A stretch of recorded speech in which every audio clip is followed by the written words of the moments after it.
This is Bennu, one of Earth's closest planetary neighbors, an asteroid roughly the height of a skyscraper, a remnant from the dawn of the solar system made of carbon-rich rocks and boulders. And since late 2018, the place that NASA's OSIRIS-REx mission has called home. When OSIRIS-REx arrived, it began wrapping Bennu in a complex web of observations, starting with a preliminary survey of its size, shape, mass, and spin.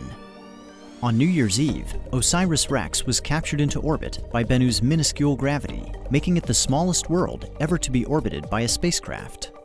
In early 2019, it broke orbit to conduct a detailed survey. A series of sweeping passes allowed OSIRIS-REx to study geological features at different latitudes and times of day, enabling stereo imaging and landmark-based navigation. During the detailed survey, OSIRIS-REx globally mapped Bennu at only 5 centimeters per pixel, the highest resolution of any planetary body, including Earth.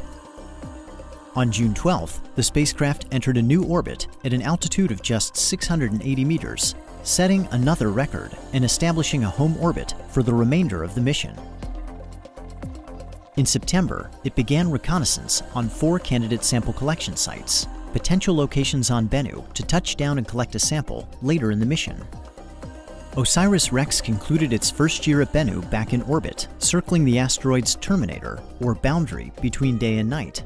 Here, outside forces acting on the spacecraft are balanced, allowing it to orbit within the same plane over time.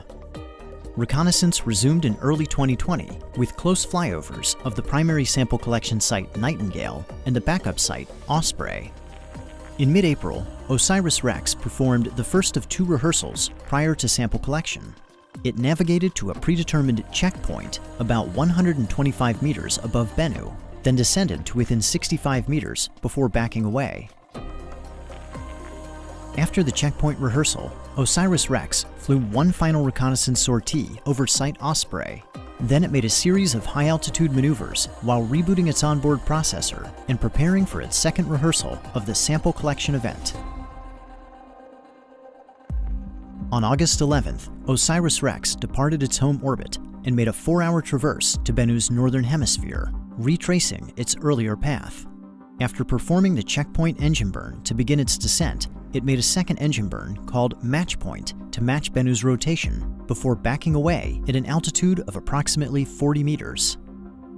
Now, the most crucial moment of the mission had arrived. On October 20th, 2020, at approximately 11:30 a.m. Mountain Time, the spacecraft departed orbit. A few hours before, mission controllers on Earth had sent the commands for the Touch-and-Go Sample Collection Maneuver, or TAG. As they watched with anticipation, OSIRIS-REx steered itself to sample site Nightingale, maneuvering toward the small crater at the walking pace of a spider. At 4:11 p.m., the mission received confirmation. OSIRIS-REx had touched down and collected its sample. Following TAG, the spacecraft drifted to a safe distance away from Bennu. By the end of October, mission controllers determined that it had exceeded its goal of collecting 60 grams of asteroid material. They directed it to stow the sample in preparation for return to Earth. Before departing Bennu, OSIRIS-REx was given one final task. On April 7th, it flew over Site Nightingale to observe how the sample collection event had changed the surface. And with that, OSIRIS-REx had recorded its mark on Bennu and spun the last strand of its web.